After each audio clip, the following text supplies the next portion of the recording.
नमस्कार आप सभी को। मैं नेहा दैया त्रिदिशाएं क्लासेस में आप सभी का हार्दिक स्वागत करती हूं और आज मैं आप लोगों के लिए लेकर आई हूं कुछ महत्वपूर्ण सूचना। और आज की महत्वपूर्ण सूचना है CSIR SO इंटरव्यू प्रिपरेशन के रिगार्डिंग कुछ महत्वपूर्ण टिप्स। हमने जैसा कि आपको प्रॉमिस किया था कि 7 अक्टूबर से हम इंटरव्यू की क्लासेस शुरू करने जा रहे हैं, उसी सीरीज़ को हमने आज से शुरू किया है और ये उस सीरीज़ की पहली वीडियो है जिसमें आपको बहुत ही बारीकी के साथ में गाइडेंस दिया जाएगा ताकि आप बहुत अच्छे तरीके से अपने इंटरव्यू को फेस कर सकें।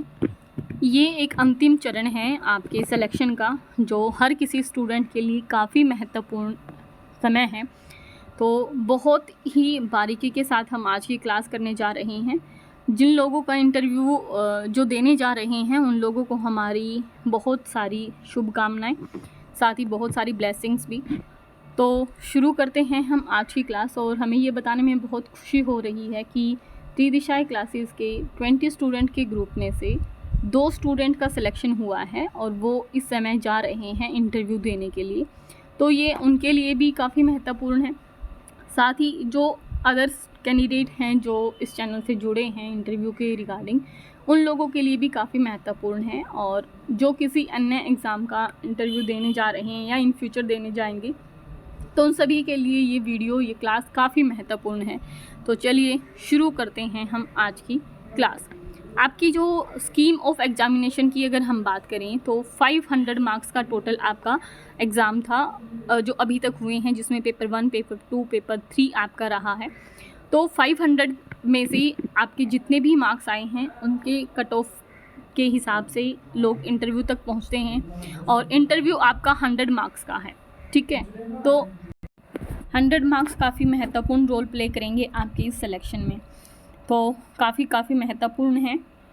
फाइनल जो सिलेक्शन होने वाला है वो आपका 500 प्लस 100 के हिसाब से आपका टोटल 600 मार्क्स के हिसाब से आपका सिलेक्शन रहेगा।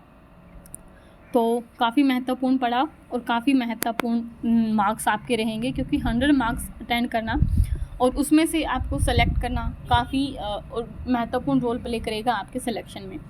अब बात कर लेते हैं अंडरस्टैंडिंग द इंटरव्यू प्रोसेस। अभी तक आपका जो भी हुआ वो रिटन एग्ज़ाम में था, चाहे वो आपका ऑब्जेक्टिव रहा हो या सब्जेक्टिव रहा हो।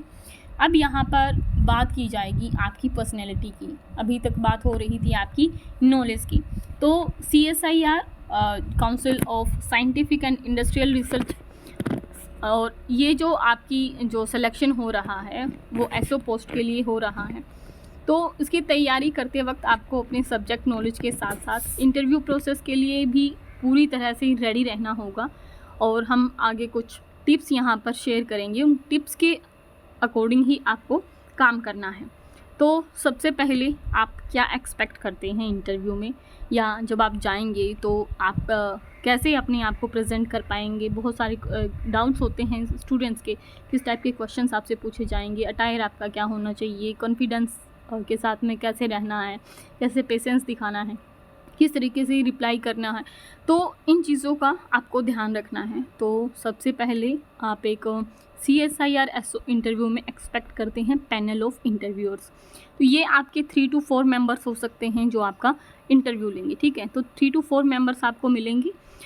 टेक्निकल एंड बिहेवियर आपसे क्वेश्चन पूछे जा सकते हैं। टेक्निकल एंड बिहेवियर क्वेश्चन का मेरा मतलब यहाँ से है कि कुछ ऐसे क्वेश्चन होंगे जो आपके सब्जेक्ट नॉलेज के हिसाब से होंगे और आपके करंट अफेयर्स से हो सकते हैं, नेशनल और इंटरनेशनल इवेंट्स के बारे में हो सकते हैं, या क्योंकि आप CSIR में जा रहे हैं और ये एक रिसर्च इंस्टीट्यूट है तो CSIR के बारे में आपको पता होना चाहिए, उसके विज़न, उसके मिशन, उसकी रिसेंट अचीवमेंट्स क्या रही हैं, इन सब से आपके क्वेश्चन पूछे जा सकते हैं, ठीक है। या रिसर्च में जो फंडिंग हो रही है वो कौन करता है, ये सब टाइप के जो टेक्निकल क्वेश्चंस हैं।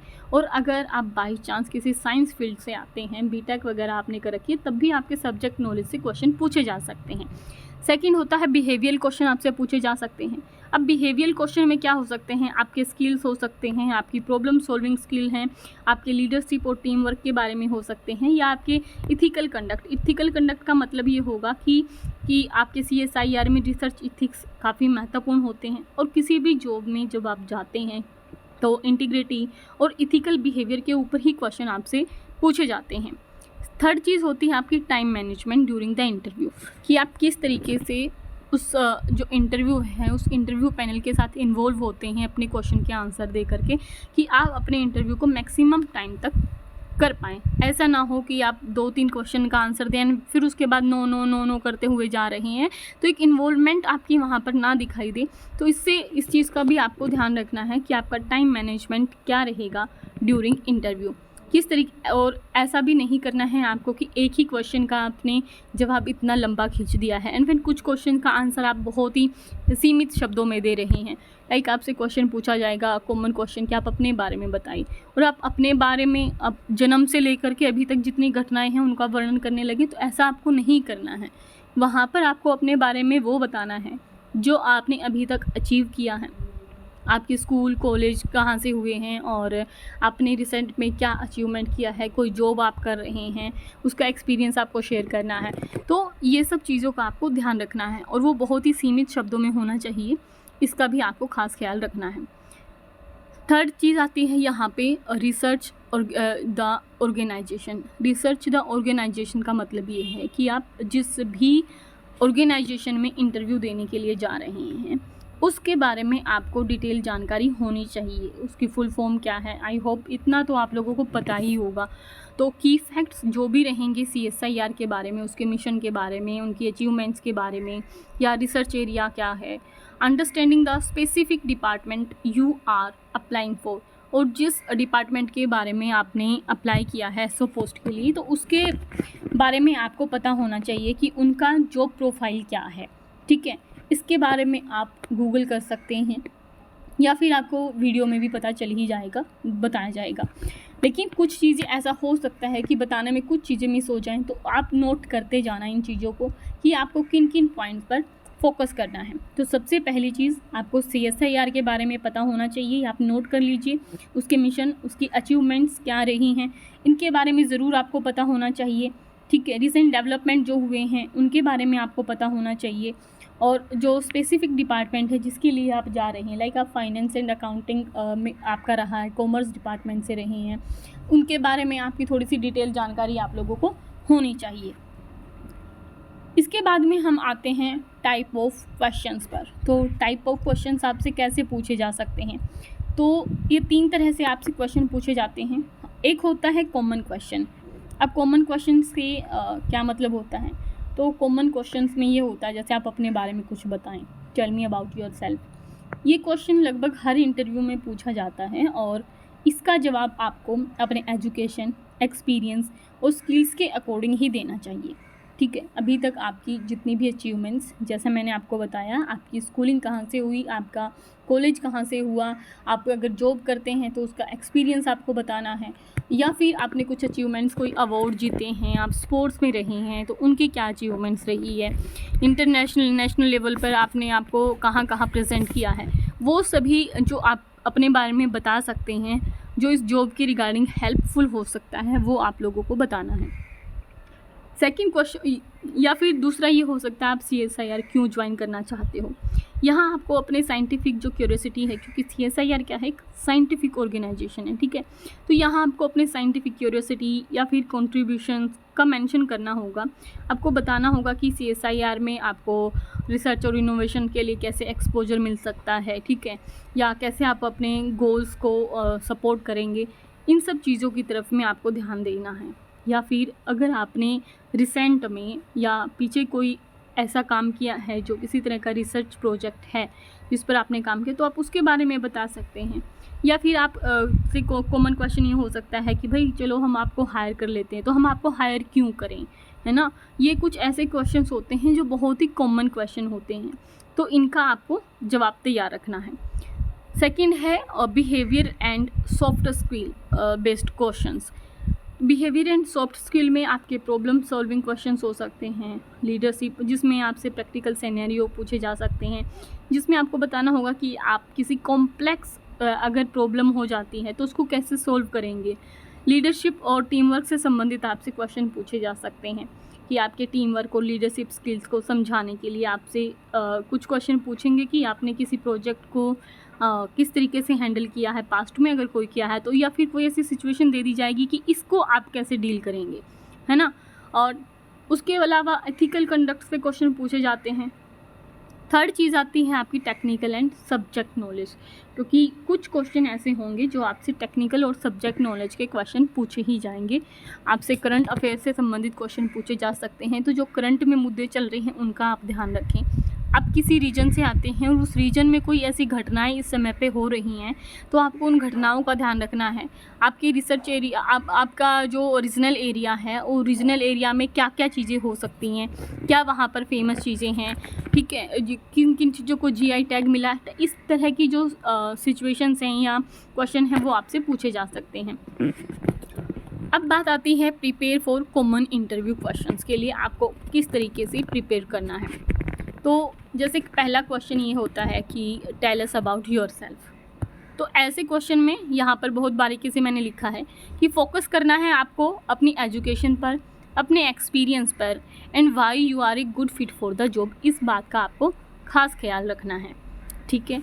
तो एजुकेशन के बारे में बताना है, एक्सपीरियंस के बारे में बताना है, और क्यों इस जॉब के लिए आप परफेक्ट कैंडिडेट हो सकते हैं, इसका आपको जो सूटेबल आंसर हो सकता है, जो बेस्ट हो सकते हैं, वो आप 2-3 आंसर आप अपने हिसाब से लिख लें, एंड देन उसके बारे में आप हमसे डिस्कस कर सकते हैं, या डिस्कशन ग्रुप जो आप लोगों के लिए है, आप वहाँ पर इन आंसर्स को अपडेट कर सकते हैं, और उसमें से जो बेस्ट आंसर आपका होगा या उसमें जो भी कोई दिक्कतें रहेंगी उनको इम्प्रूव करके आप लोगों को बता दिया जाएगा। सेकंड क्वेश्चन होता है कि why do you want to join this department. इस डिपार्टमेंट को आप क्यों ज्वाइन करना चाहते हैं। तो ऐसे क्वेश्चंस के लिए आपको क्या करना है, express your interest in public service, कि हम क्यों ज्वाइन करना चाहते हैं, क्योंकि आपका इंटरेस्ट है पब्लिक सर्विस में, इसमें बहुत सारी अपॉर्चुनिटीज़ मिलती हैं, अलग अलग तरीके के काम करने को मिलते हैं। तो इन सब चीज़ों को आप इस तरीके से यहाँ पर शामिल कर सकते हैं। How your skills align with the department function, और आपकी जो स्किल्स हैं वो कैसे डिपार्टमेंट के लिए हेल्पफुल हो सकती हैं, इन चीज़ों का आपको ध्यान रखना है। नेक्स्ट है what are your strengths and weaknesses. आपकी स्ट्रेंथ और वीकनेसेस क्या हैं। तो be honest but ensure your present weaknesses that you are working to improve, ठीक है। तो बहुत ही ईमानदारी के साथ में आप लोगों को प्रेजेंट करना है अपनी कुछ ऐसी वीकनेसेस, लेकिन वो वीकनेसेस ऐसे ना लगे कि वो कमज़ोरी हैं, है ना। आप जैसे आप कर सकते हैं कि मेरी कमज़ोरी ये है कि मैं अपनी टीम को अकेला नहीं छोड़ सकता हूँ, कि ऐसी कोई सिचुएशन आ जाती है कि जहाँ पर आपको अपने या अपने टीम में से किसी को बचाना पड़े, तो डेफिनेटली मैं अपनी टीम को बचाने में ज़्यादा प्रेफर करूँगा, क्योंकि ये मेरी कमज़ोरी है ना। तो इस तरीके से, या फिर कोई ऐसी बात होती हैं कि आपकी कमज़ोरी क्या है, मेरी कमज़ोरी ये हो सकती है सर मैं सच ज़्यादा बोल देता हूँ। तो ये क्या होगा कि एक ऐसी तरीके हैं कुछ चीज़ों के कि आप की जो नेगेटिव पॉइंट्स हैं वो भी एक पॉजिटिव डायमेंशन में दिखाई देंगे, ठीक है। इसके बाद में जैसे how do you handle stress और प्रेशर को और स्ट्रेस को कैसे आप हैंडल कर सकते हैं, इनके कुछ एग्जांपल्स आपको देने होंगे। तो give examples from your experience, जहाँ पर आपने सक्सेसफुली किसी सिचुएशन को मैनेज किया हो, ठीक है। जैसे आप अगर कोई नहीं है, कोई भी ऐसा ऑप्शन आपके पास में नहीं है कि आप कोई जवाब दे पाएँ, तो ऐसी स्थिति में आप क्या करेंगे। ऐसी स्थिति में आप लोगों को एक काम कर सकते हैं कि आप बता सकते हैं कि स्टडी के दौरान आपने किस तरीके से चीज़ों को मैनेज किया है ना। तो या फिर कोई आपने ऐसी चीज़ें हैंडल की हैं पास्ट लाइफ में, तो आप उनको बता सकते हैं। नेक्स्ट क्वेश्चन एक होता है बहुत ही common, why should we hire you, हम आपको क्यों हायर करें। तो ऐसे में आपको क्या करनी है, हाईलाइट करनी है अपने यूनिक स्किल्स को, अपने एक्सपीरियंस को, और वो कैसे बेनिफिशियल हो सकते हैं ऑर्गेनाइजेशन के लिए, इन सभी चीज़ों का आपको ध्यान रखना है। नेक्स्ट है बिहेवियल कॉम्पिटेंसीज, यानी कि आपके जो बिहेवियल स्किल से जो क्वेश्चन पूछे जाते हैं उनके बारे में। तो सबसे पहले आपको ध्यान देना है इंटीग्रिटी एंड इथिक्स के ऊपर, क्योंकि गवर्नमेंट जॉब्स जो होती हैं ना ऑफन एम्फेसाइज करती हैं इथिकल कंडक्ट को। तो be ready to demonstrate your integrity through example, जितने भी आप अच्छे एग्जाम्पल दे सकते हैं उन अच्छे एग्जाम्पल्स को आप बताइए कि कैसे आपकी जो इंटीग्रिटी है और जो आपके इथिक्स हैं, आपकी वैल्यू हैं, वो इस जॉब के लिए परफेक्ट हो सकते हैं। सेकंड, मैंने अभी आपको बताया कि आप टीम वर्क के बारे में बता सकते हैं, लीडरशिप क्वालिटी के बारे में बता सकते हैं कि कैसे आपने काम किया है, एक टीम को लेकर के आप चले हैं, और चैलेंजिंग सिचुएशंस को आपने डील किया है, क्योंकि अगर आप सेक्शन ऑफिसर बनने जा रहे हैं तो डेफिनेटली कुछ ना कुछ लोग ऐसे भी रहेंगे जो आपके अंडर में काम कर रहे हैं, ठीक है। तो ऐसे में आपको एक टीम लीडर की तरह भी काम करना पड़ेगा और टीम मेंबर की तरह भी काम करना पड़ेगा। तो ऐसी सिचुएशन में आपके अंदर क्या टीम मैनेजमेंट की भावना है या नहीं है, इन सभी चीज़ों को आपको प्रेजेंट करना है। नेक्स्ट होता है problem solving skills. So be ready for hypothetical और situational questions that test your problem solving abilities. क्योंकि आपको क्या होगा कि कुछ सिचुएशंस दे दी जाती हैं कि सपोज करिए कि ये सिचुएशन है और ऐसी सिचुएशन में आप किस तरीके से डील करेंगे, है ना। या कोई भी हाइपोथेटिकल सिचुएशन दे दी जाती है जो नहीं है मतलब पॉसिबल, बट फिर भी आपसे क्वेश्चन पूछे ही जाते हैं। कभी कभी आपको हाइपर करने की कोशिश की जाती है, तो उन चीज़ों का आपको ध्यान देना है। लेकिन interview panel, to be very honest, बहुत शांत होते हैं वो लोग, एक मैच्योर एज में रहते हैं, तो वो आपको बहुत ही कंफर्टेबल जोन में रखेंगे। तो ज़्यादा आपको परेशान होने की ज़रूरत नहीं है। ज़्यादा चीज़ों को ओवरथिंक करके ख़राब करने की कोशिश बिल्कुल ना करें। बहुत ही काम रहें, बहुत ही शांति के साथ आपको जवाब देने हैं।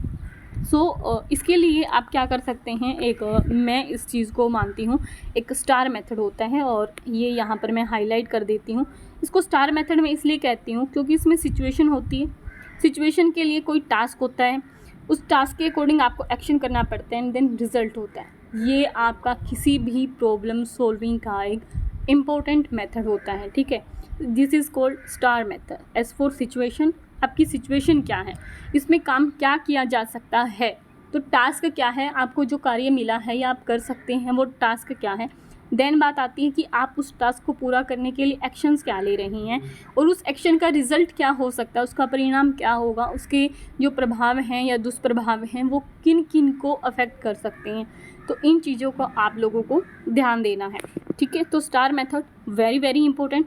तो कोई भी क्वेश्चन आपसे इस तरह का पूछा जाता है जो प्रॉब्लम्स सॉल्विंग के लिए होगा, तो आप वहाँ पे तुरंत स्टार मेथड लगाएं, सोचें सिचुएशन क्या है, उसके लिए काम क्या किया जा सकता है, उसका एक्शन क्या हो सकता है और उसके प्रभाव कहाँ पर पड़ेगा।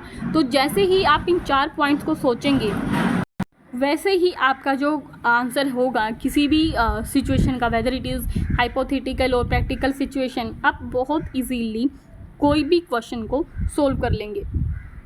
नेक्स्ट बात आती है brush up on technical and subject knowledge.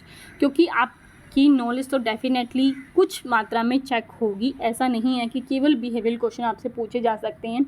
वो करंट सिनेरियो देकर के आपसे क्वेश्चन पूछ सकते हैं, ठीक है। वो रूस यूक्रेन के युद्ध के बारे में पूछ सकते हैं, वो भारत में चल रही है, लाइक हरियाणा में इलेक्शन चल रहे हैं, या एक देश एक चुनाव के बारे में बातें चल सकती हैं, या जो भी मुद्दे बेस्ट हो सकते हैं इस समय पर, उनसे संबंधित आपसे बातें की जा सकती हैं, उनसे क्वेश्चन पूछे जा सकते हैं। कोर सब्जेक्ट से क्वेश्चन पूछे जा सकते हैं। अगर आप इंजीनियरिंग, लॉ, इकोनॉमिक्स स्टूडेंट हैं तो आपको वहाँ से कुछ सब्जेक्ट मैटर क्वेश्चंस प्रिपेयर करने होंगे। सेकंड बात आती है प्रैक्टिकल एप्लीकेशंस की। So be prepare to explain how your technical knowledge can be applied in the job setting, ठीक है। तो अगर आप टेक्निकल बैकग्राउंड से आते हैं तो कैसे बेनिफिशियल हो सकती है, उसके रिगार्डिंग आपसे कुछ क्वेश्चन पूछे जा सकते हैं। थर्ड आती है case study. So for administrative और पॉलिसी रिलेटेड जो भी रोल्स हैं, स्टडी करनी है आपको कुछ केस स्टडीज़ की, and be prepare to answer problem solving questions, ठीक है। और जो प्रॉब्लम सॉल्विंग क्वेश्चंस होंगे, जो आपके केस स्टडीज़ होंगी, उनका हमको जो आंसर देना है वो इथिकल होना चाहिए, ठीक है। तो इथिकली वो चीज़ें सही होनी चाहिए, इस चीज़ का आपको ध्यान रखना है। नेक्स्ट इसके बाद में हम आगे चलते हैं। नेक्स्ट है stay updated to current affairs. So जो करंट अफेयर्स हैं उनसे तो आपको कंटिन्यू जुड़े ही रहना।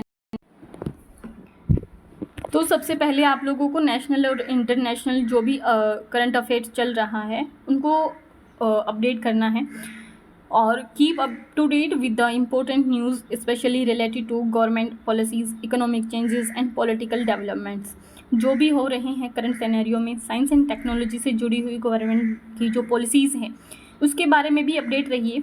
जैसे कि आत्मनिर्भर भारत हो गया, मेक इन इंडिया के रिगार्डिंग जो भी चीज़ें चल रही हैं, उन सभी चीज़ों के लिए आपको अपडेट रहना है।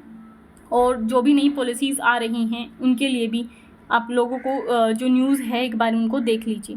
गवर्नमेंट के जो भी प्रोग्राम्स चल रहे हैं या नए इनिशिएटिव्स चल रहे हैं, स्पेशली अगर आपकी वो फील्ड से रिलेटेड हैं, तो आपको उनके लिए भी अपडेट होना पड़ेगा। लोकल न्यूज़ के ऊपर आपको फोकस करना है, चाहे आपकी स्टेट गवर्नमेंट है या फिर आपके जो लोकल गवर्नमेंट के रोल्स हैं। So be aware of regional issues. मैंने आपको ये थोड़ी देर पहले भी बताया कि आप जिस रीजन से बिलोंग करते हैं, जिस एरिया से आप आते हैं, weather it is from Rajasthan और हरियाणा और एमपी, तो आप लोगों को उनके जो भी स्टेट्स की जो प्रॉब्लम्स हैं उनके लिए भी आपको अवेयर रहना पड़ेगा। तो रीजनल इश्यूज़ हैं उनके बारे में भी अवेयर रहना होगा। इस चीज़ का आपको ध्यान रखना है। अब बात आती है काफ़ी महत्वपूर्ण, और ये है कीप योर डॉक्यूमेंट्स रेडी।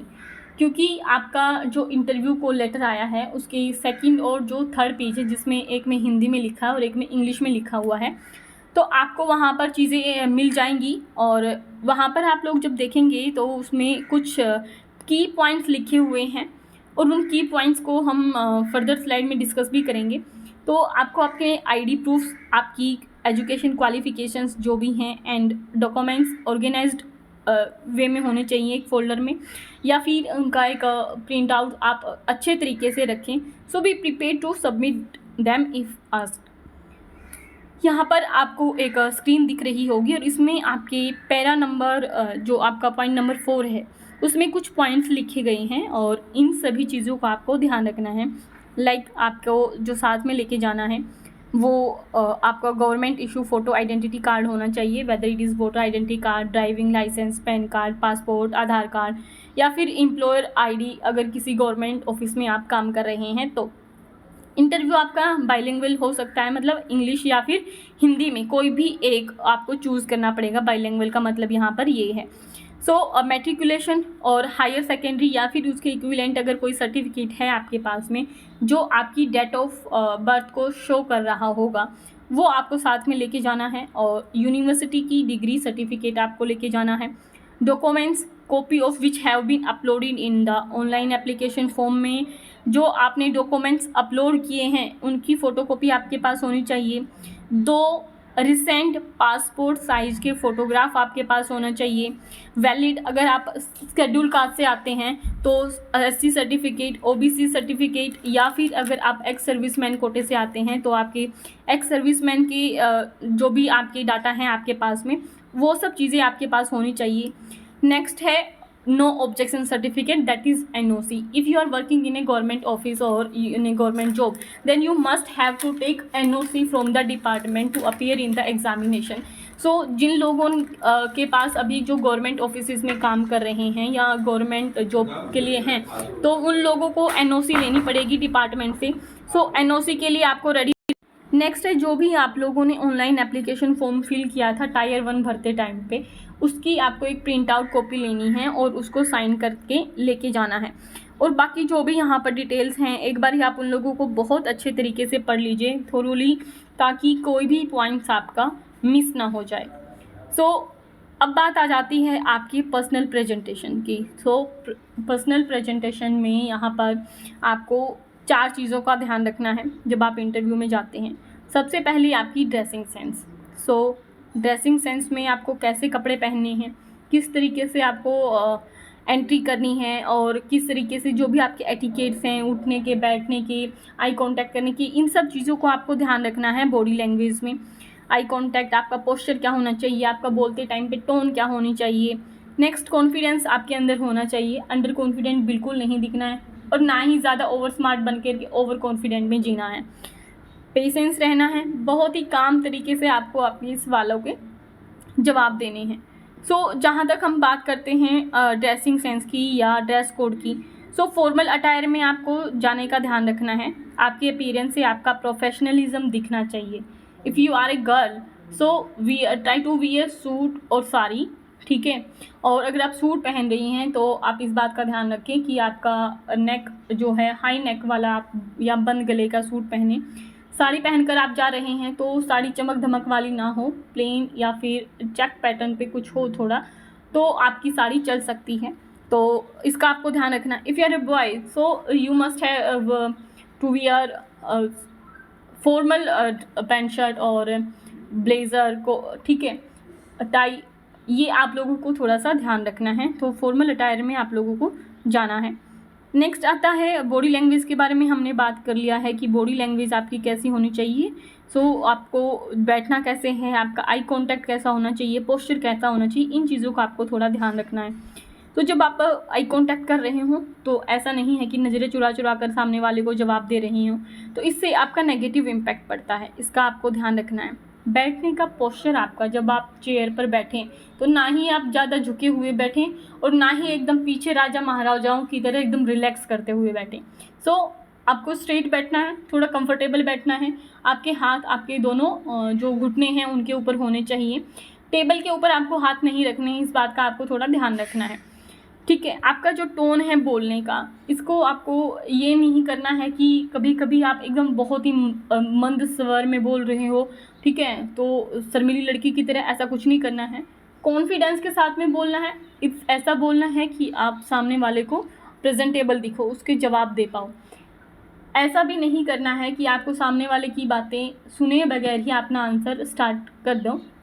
कुछ लोगों के रिप्लाई बहुत जल्द निकलते हैं, पूरा क्वेश्चन सुनते नहीं हैं, अपना जवाब देना शुरू कर देते हैं, तो वो गलती आपको नहीं करनी है। बहुत पेशेंस के साथ कामली आपको क्वेश्चन सुनने हैं, देन उसका रिप्लाई करना है।